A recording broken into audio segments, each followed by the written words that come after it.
മണിയേട്ടനെ യാദൃശ്ചികമായിട്ട് ഇവിടെ സലാലയിൽ ഇങ്ങനെ പാസ് ചെയ്തപ്പോൾ കണ്ടുമുട്ടിയതാണ്. ഭയങ്കര സന്തോഷം. ഒരുപാട് കാലമായി പിന്നെ വീഡിയോയിൽ ഇങ്ങനെ കാണുമ്പോൾ എവിടെയെങ്കിലും വെച്ച് കാണണമെന്ന് വിചാരിച്ചു. നമ്മൾ ആ സലാലയിൽ കുറച്ച് മുമ്പ് ഒരു ഫുഡ് ഫെസ്റ്റിവൽ ഉണ്ടായിരുന്നല്ലോ, അന്ന് ഞാൻ കണ്ടായിരുന്നു നിങ്ങളെ. പക്ഷെ അത് അന്ന് ഭയങ്കര തിരക്കുള്ള സമയമായിരുന്നു. കണ്ടൊരു സന്തോഷം. ആയിക്കോട്ടെ. നമ്മളെ ഈ വണ്ടിന്റെ ഭാഗത്ത് അങ്ങോട്ടേക്ക് കട്ട് ചെയ്താ ഇല്ലല്ലേ? കട്ട് ചെയ്തില്ലേ? പറഞ്ഞോളൂ. ഹലോ ഗൈസ്, മണീസലാല നാടൻ യൂട്യൂബർ ഗൈസ്. ഇന്ന് രാവിലെ മഴ ഉണ്ടായിരുന്നു. ഞാൻ പണിയൊക്കെ കഴിഞ്ഞ് വരുന്ന വഴിക്കാണ് നമ്മളെ ഏട്ടനെ കണ്ടത്. ഏട്ടന്റെ പേര് പറഞ്ഞില്ല? റിയാദ്, സൗദിന്റെ പേര്.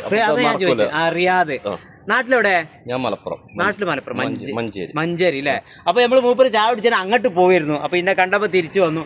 പിന്നെ അതേമാതിരി തന്നെ നമ്മളെ സൈക്കിളോടെ ഇവിടെ കിടക്കണ്ട്. ഈ ഖരീഫിന്റെ ഭാഗത്താണ് ഈ സാധനം ഒരു പുതിയൊരു സലാലയ്ക്ക് വേണ്ടിയിട്ട് ഒരു 2 മാസത്തിലുള്ള പെർമിറ്റ് എടുത്തിട്ടുള്ള ചെയ്യുന്ന ഒരു പരിപാടിയാണ് അല്ലേ?